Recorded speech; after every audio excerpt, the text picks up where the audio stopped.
සමාජ සංගායනා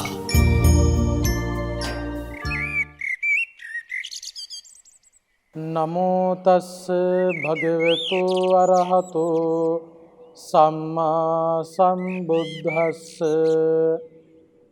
නමෝ තස්ස භගවතු අරහතෝ සම්මා සම්බුද්දස්ස නමෝ තස්ස භගවතු අරහතෝ සම්මා සම්බුද්දස්ස තමේව වාචං භාසෙය්‍ය යායත්තානං නතාපයේ පරේචන විහිංසෙය්‍ය සාවේ වාචා සුභාසිතාති.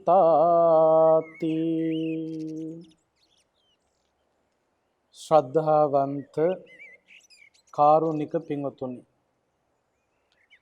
සුපුරුදු පරිදි හිමිදිරි පාන්දර හිරු රූපවාහිනිය ඔස්සේ ඔබ වෙත ගෙන එන සමාජ සංගායනා ධර්මදේශනා මාලාවේ අද දවසට නියමිත ධර්මානුශාසනාව ශ්‍රවණය කිරීමටයි කවුරුත් බලාපොරොත්තු වෙන්නේ. අද ඔබට පැහැදිලි කරලා දෙන්න බලාපොරොත්තු වෙන්නේ සංයුත්ත නිකායේ වංගීස සංයුත්තේ සඳහන් සුභාසිත කියන සූත්‍ර දේශනාව. අපි හැම කෙනෙක්ම දන්න කාරණාවක් තමයි අපේ හිතේ හටගන්න සිතිවිලි, හිතේ ස්වභාවය ලෝකයාට හඳුනා ගැනීම පිණිස විවෘතව පවතින මාධ්‍ය දෙක තමයි කය සහ වචනය කියලා කියන්නේ. කායික ක්‍රියාකාරකම තුළින් ඒ කෙනාගේ හිතේ ස්වභාවය හඳුන්වා දෙනවා. ඒ වගේම තමයි වචන හරහා පිටවෙන ඒ වචන ඔස්සේ ඒ ප්‍රකාශයන් සිදු කරන කෙනාගේ සිතේ ස්වභාවය හඳුන්වලා දෙනවා. අපි හැම කෙනෙක්ම පෘථග්ජනයෝ හැටියට අපි හැම කෙනෙකුගේම හිත තුළ හොඳ සිතිවිලි, නරක සිතිවිලි, මේ සිතිවිලි වර්ග දෙකම ප්‍රධාන වශයෙන් තියෙනවා. හිත තුළ තිබෙන හොඳ සිතිවිලි කයෙන් එළියට යනකොට ඒවට කියනවා හොඳ කායික ක්‍රියාකාරකම් කියලා. ඒ හොඳ වැඩවලින් තමන්ටත් අනුන්ටත් හානියක් සිද්ධ වෙන්නේ නැහැ. ඊළඟට තමන්ගේ හිත තුළ ගොඩනැගෙන නරක සිතිවිලි කායික ක්‍රියාකාරකම් හරහා එළියට එනවා. ඒ එළියට පැමිණීමෙන් තමන්ටත් අනුන්ටත් මහා විපතක් සිද්ධ වෙනවා. ඒ විතරක් නෙවෙයි, මේ හිතේ තියෙන ස්වභාවය, හිතේ හොඳ සිතිවිලි තියෙනවා නම් අන්නේ හොඳ සිතිවිලි වලට අනුව තමයි කෙනෙකුගේ වචන පිටවීමත් සිද්ධ වෙන්නේ. නරක සිතිවිලි වලට අනුව ඒ කෙනාගේ වචනය නරක වෙනවා.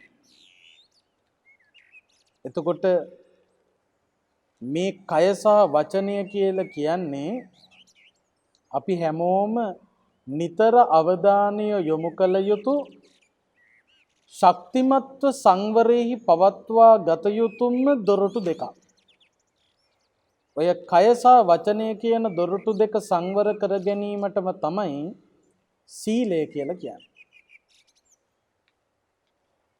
හිත තුළ ගොඩනැගෙන සිතිවිලි එළියට මතුවෙන මාධ්‍ය දෙක, ඒ දෙක හොඳට පරිස්සම් කරගන්න ඕන.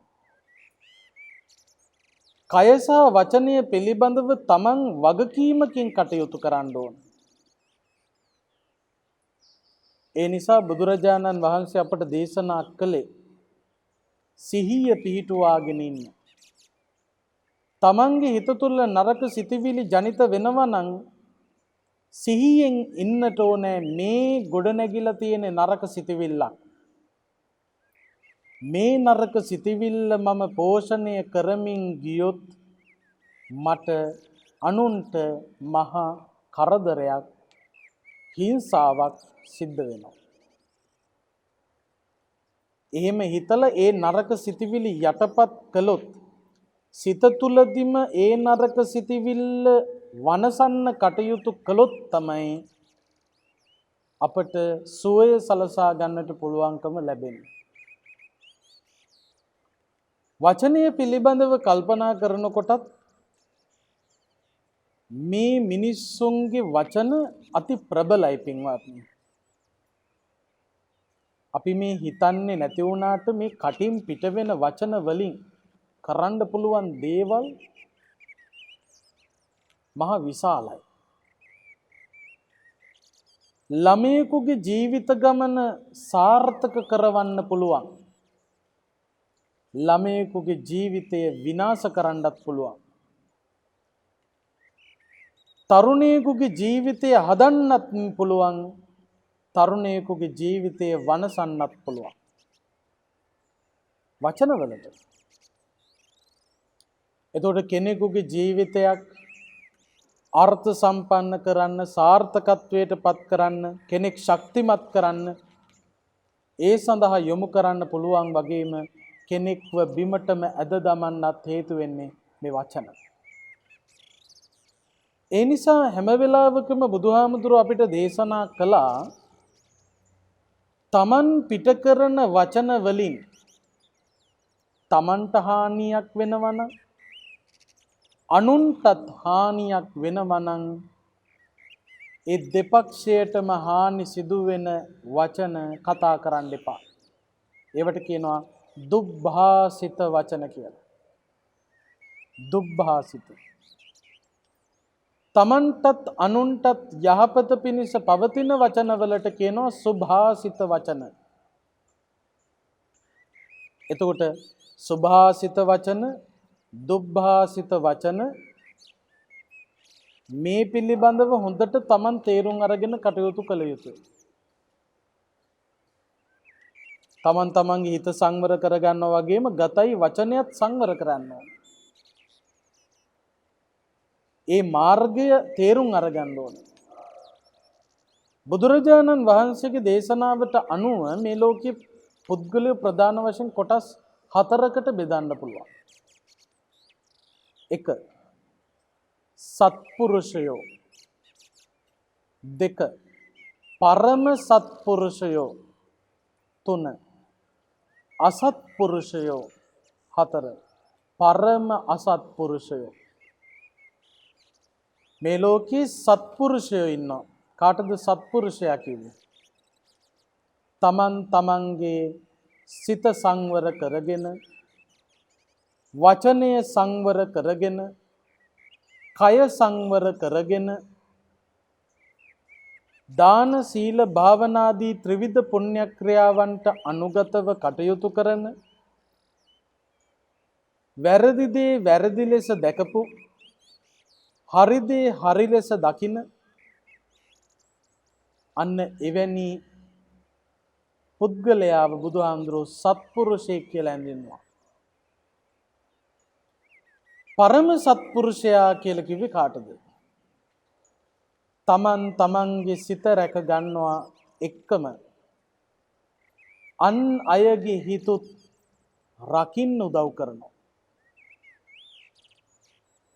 තමන් තමන්ගේ වචනය සංවර කරගන්නවා වගේම අන් අයගේ වචනත් සංවරෙහි පිහිටුවන්න උදව් කරනවා. තමන් නිවැරදි කාය කර්මවල යෙදෙනවා වගේම අන් අයවත් යහපත් කටයුතු වලට යොදවනවා. තමන් සැනසෙන ගමන් අන් අයවත් සනසන උදවියට කිව්වේ බුදුහාමුදුරෝ සත්පුරුෂයෝ නෙවෙයි පරම සත්පුරුෂයෝ. පරම සත්පුරුෂ කියලා කියන්නේ සත්පුරුෂයන්ගෙත් සත්පුරුෂ. සත්පුරුෂයන්ගෙත් සත්පුරුෂ ස්වභාවයක්. ඊළඟට අසත්පුරුෂ. කාටද අසත්පුරුෂ කියලා කිව්වේ? තමන්ගේ සිත සංවර කරගන්නේ නැහැ. වචනය පිළිබඳව කිසිම වගකීමක් නැහැ. කායික ක්‍රියාකාරකම පිළිබඳව කිසිම වගකීමක් නැහැ. නරක වැඩවල පාප කර්මවල යෙදී කටයුතු කරනවා. අන්න එවැනි කෙනාට බුදුහාමුදුරුවෝ කිව්වා අසත්පුරුෂයෙක් කියලා. ඊළඟට පරම අසත්පුරුෂ. පරම අසත්පුරුෂ කියලා කිව්වේ තමන්ගේ හිත රැකගන්නේ නැහැ වගේම තව කෙනෙකුගේ හිතක් රකින්න ඉඩ දෙන්නෙත් නැහැ. බලන්න පින්වත්නි, සමහර වෙලාවට තමන් අහපු දෙයකින් තමන්ගේ හිතේ රාගය වැඩුණා නම්, ද්වේෂය වැඩුණා නම්, මෝහය වැඩුණා නම් අහපු ප්‍රවෘත්තියක් නිසා වෙන්න පුළුවන්, දැකපු දෙයක් නිසා වෙන්න පුළුවන්, ගිහිල්ලා සම්බන්ධ වෙච්ච දෙයක් නිසා වෙන්න පුළුවන්. තමන්ගේ හිතේ රාග, ද්වේෂ, මද, මෝහ ආදී කෙලෙස් ධර්මයක් ඇවිස්සුනා නම්, පෝෂණය වුණා නම්, අන්නේ පෝෂණය උණු කෙලෙස් ඒ විදියටම තව කෙනෙකුගේ හිතේ පෝෂණය කරවන්න කටයුතු කරනවා නම්, සමහරු ඉන්නවා එහෙම. තමන්ගේ හිතේ ද්වේෂය ඇති වෙන්න හේතු වෙච්ච දේ තව කෙනෙකුට ගිහිල්ලා කියනවා. තමන්ගේ හිතේ රාගය හටගන්න හේතු වෙච්ච සිතුවිල්ල තව කෙනෙකුට ගිහිල්ලා කියනවා. තමන්ගේ හිතේ මෝඩකම, මෝහය මතුවෙන්න හේතු වෙච්ච දේ තව කෙනෙකුට ගිහිල්ලා කියනවා. ගිහිල්ලා කියලා ඉවර වෙලා අහන කෙනාවත් රාගයෙන්, ද්වේෂයෙන්, මදයෙන්, මෝහයෙන් පෝෂණය කරනවා. තමන් වෙනසෙන ගමන් අන් අයවත් වනසන එවැනි චරිතවලට බුදුහාමුදුරුවෝ හඳුන්වලා දුන්නේ අසත්පුරුෂයෝ නෙවෙයි, අසත්පුරුෂයන්ගෙත් අසත්පුරුෂ පරම අසත්පුරුෂයෝ හැටියටයි. ඒ නිසා මතක තියාගන්න, තමන්ටත් අනුන්ටත් හානි වෙන කිසිම දෙයක් කතා කරන්න බෑ. තමන්ගේ වචන පිළිබඳව වගකීමක් ඇති කර ගන්න ඕන. සමහර මිනිස්සු ඉන්නවා අන් අයගේ හිත රිදෙන විදියට කතා කරලා, අන් අයට ආගෙන ඉන්න බැරි පිළිකුල් සහගත ස්වභාවයකට පත් කරන විදියට කතා කරලා ඊට පස්සේ කියනවා ඕවා ගණන් ගන්න එපා. දන්නේ නැද්ද මගේ කටේ හැටි?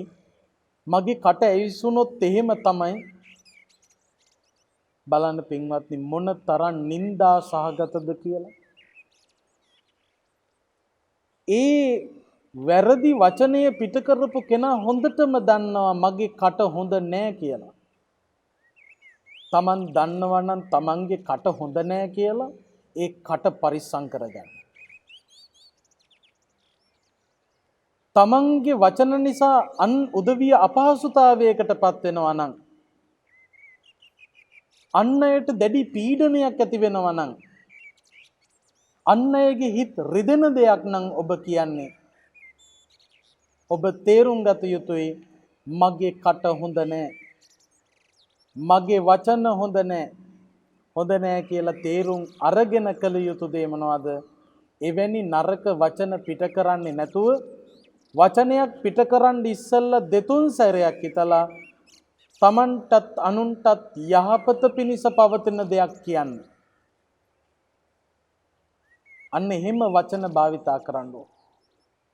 මේ වචන වලට ඕන දෙයක් කරන්න පුළුවන්. මිනිහෙක් දියුණුවටපත් කරන්නත් පුළුවන්. මිනිහෙක් පිරිහෙන තැනටපත් කරන්නත් පුළුවන්. කරුණාව, මෛත්‍රිය, දයාව, අනුකම්පාව වැනි හොඳ ගුණධර්ම පෝෂණය කරන්න හේතු වෙන්නේ මේ වචනම තමයි. ඒ වගේම මරාගෙන මැරෙන බෝම්බකාරයෝ හදන්නේ සමාජයට මහා පිළිල වාගේ මිනිස්සු ගොඩනගෙන්නේ ඒත් වචන නිසාම තමයි. ඒ නිසා හොඳට මතක තියාගන්න මේ කටින් පිට වෙන හැම වචනයක්ම මේ කටින් එළියට දාන හැම වචනයකම පිරිසිදුකමක් ඇති කරගන්න. බුදුහාමුදුරුවන්ගේ දේශනාව තුළ පින්වතුනි සුභාසිත වචන, දුබ්භාසිත වචන හඳුනා ගන්න පුළුවන් ක්‍රම පැහැදිලි කරලා දුන්නා. සුභාසිත වචනයක අන්තර්ගත ලක්ෂණ කිහිපයක් තියෙනවා. මේවා ගැන අපි හොඳට තේරුම් ගත්තාම අපටත් පුළුවන් සුභාසිත වචන භාවිත කරන්න. පෘථග්ජන කමට වැරදි නරක වචන එළියට එන්න ඉඩ තියෙනවා. ඒවා නරකයි නපුරුයි වැරදි කියලා තේරුම් අරගෙන ඒවා වළක්වගෙන සුභාසිත වචන එළියට පිට කරන්න මේ පිළිබඳව දැන ගැනීම අතිශයින් වැදගත් වෙනවා. බලන්න පින්වත්නි බුදුහාමුදුරුවෝ සුභාසිත වචනවල සුභාසිත කතාවක අන්තර්ගත විය යුතු අඩංගු විය යුතු කරුණු මනාව පැහැදිලි කළා. පළවෙනියට පෙන්නවා කාලේනච භාසිතා හෝති. දෙයක් කතා කරනකොට කතා කරන්න සුදුසු වෙලාවක් තියෙන බව අමතක කරන්න එපා. හැම වෙලාවෙම කතා කර ඉන්න ගියාම ඒ කෙනාව සමාජයට පිළිකුල් සහිත පුද්ගලයෙක් බවට පත් වෙනවා. ඒ නිසා හොඳට මතක තියාගන්න කතා කරනකොට කතා කරන්න සුදුසු වෙලාවල් තියෙනවා. හැම වෙලාවෙම කතා කරන්න යන්න එපා. හැම වෙලාවෙම කියවන්න යන්න එපා. කතා කරන්න වෙලාවක් තියෙන බව හොඳට මතක තියාගන්න. හැම වෙලාවෙම කියවන්න යන මිනිස්සුන්ට වෙන්නේ අර දිසාපාමොක් ඇඳුරුතුමා ළඟ හිටපු කුකුලට වෙච්ච දේ.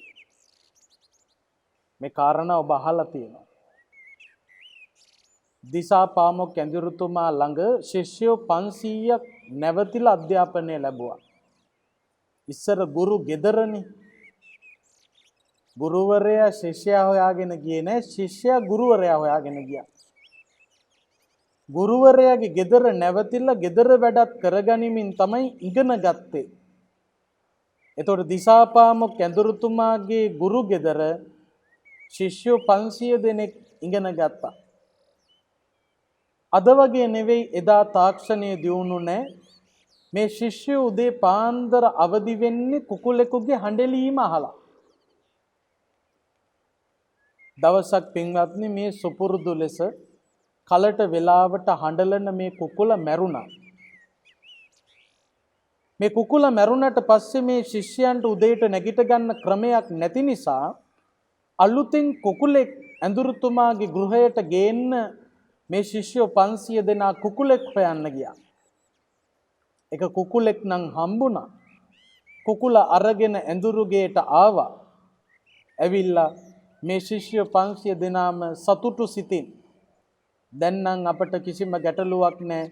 අලුතෙන් කුකුලෙක් ගෙනාවා. අපට දැන් කලට වෙලාවට උදේ අවදි වෙලා අපේ වැඩ කටයුතු ටික හරියට කරගන්න පුළුවන්කම ලැබෙයි කියලා හිතලා නිින්දට ගියා. නිදාගෙන ටික වෙලාවක් යනකොට මේ කුකුල හඬලන්න පටන් ගත්තා. ශිෂ්‍යෝ 500 දෙනාම නැගිටලා බලනකොට උදේ වෙලා නැහැ. නිදාගෙනත් වැඩි වෙලාවක් නැහැ.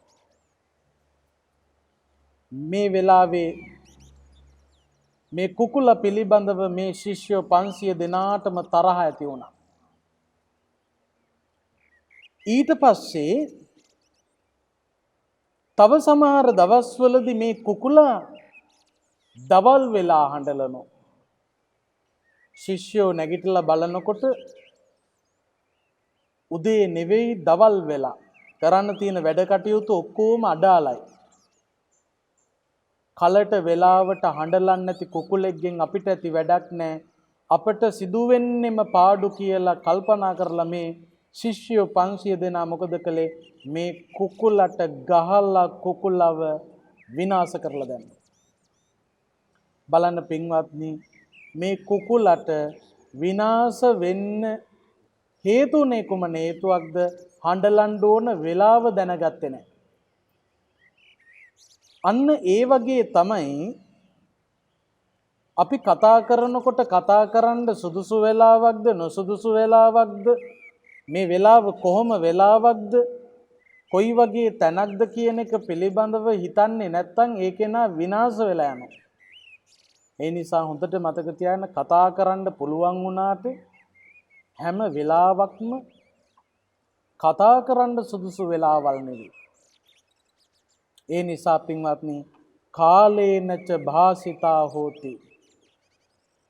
සුභාසිත වචන නම් කතා කරන්නෙම සුදුසු වෙලාව බලලා, නුසුදුසු වෙලාවල් වල කතා කරන්න. ඊළඟට සුදුසු වෙලාවක් බලලා කතා කරන්නේ මොනවද? සච්චාච භාසිතා හෝති. ඇත්තමයි කතා කරන්නේ.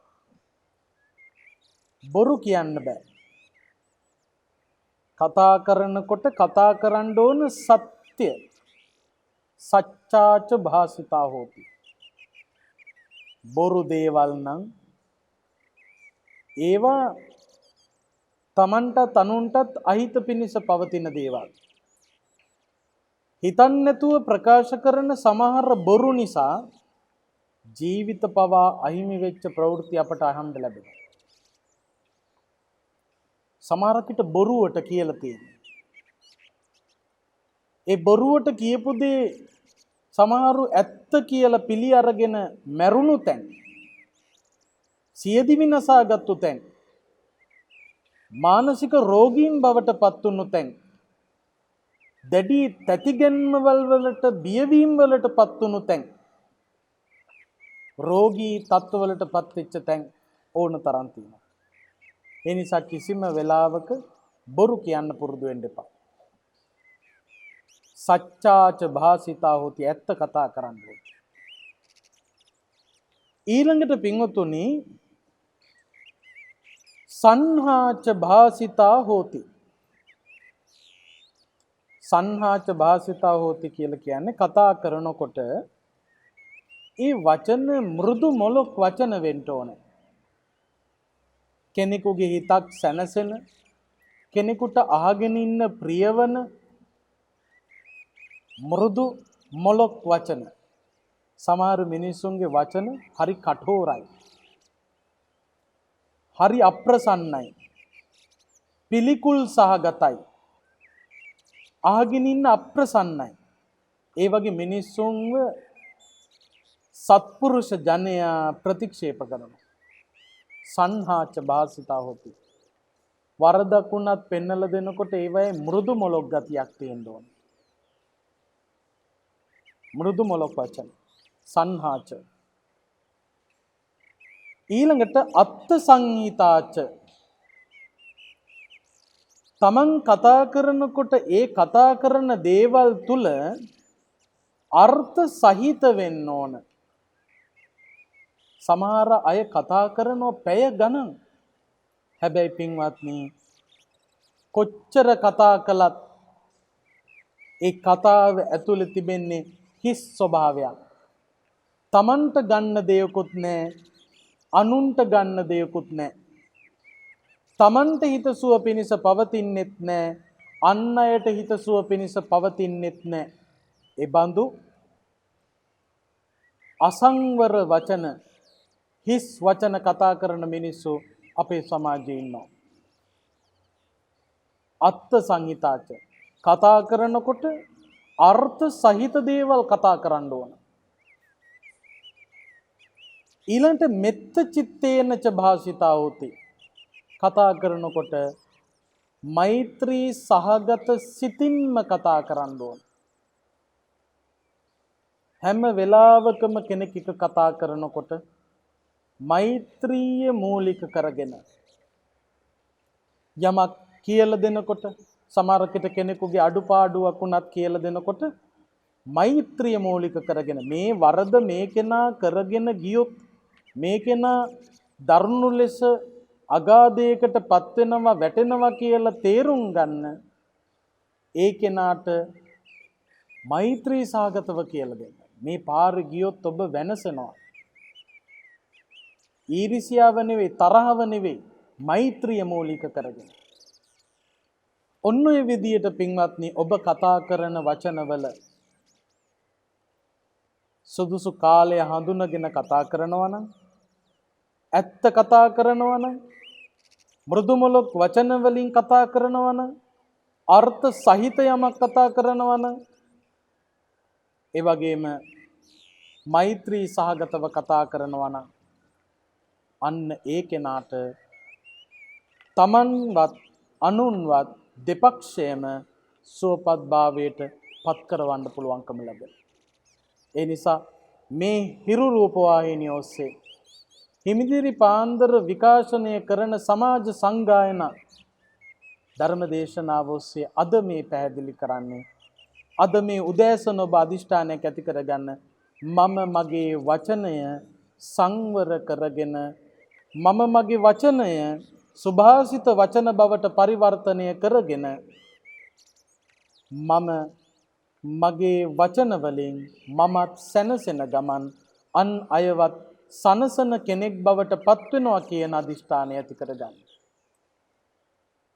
අන්න ඒ උදාර අදහස සිතකය වචනය කියන තුන්දොර සංවර කර ගැනීමේ අදිෂ්ඨානය ගොඩනැගීම සඳහා මේ උතුම් දම් දෙසුම ඔබට අපට රටට ලොවට යහපත පිණිසම පවතිවා කියලා ප්‍රාර්ථනා කරන්න.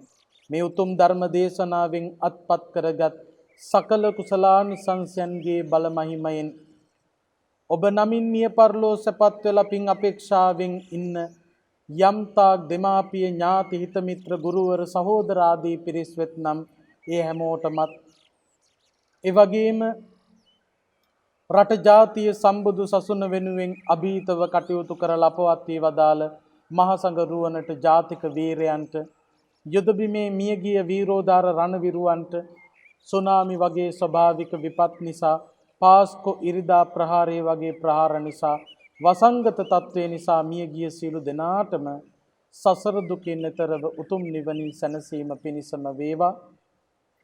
ධර්මයේ ශ්‍රවණය කළ ඔබට අපට නිදුක් නිරෝගී සුවපත්භාවයේ දෙවියන්ගේ රැකවරණින් නොඅඩුව සැලසේවා. බොහොම ඉක්මනින් මේ පැතිර යන වසංගත තත්ත්වයන් දුරව ගොස් ලොවට යහපත මුදා වේවා. අවසන කාටත් මේ ගෞතම බුද්ධ ශාසනයේදීම උතුම් චතුරාර්ය සත්‍ය අවබෝධය සලසා ගැනීම පිණිස හේතු වාසනා වේවා කියලා ප්‍රාර්ථනා කරන්න. ආකාසට්ඨා ච බුම්මට්ඨා දේවා නාග මහිද්దికා පුඤ්ඤන්තං අනුමෝදිත්වා චිරං රක්ඛන්තු ශාසනං චිරං රක්ඛන්තු දේශනං චිරං රක්ඛන්තු ත්වං සදා. සමාජ සංගායනා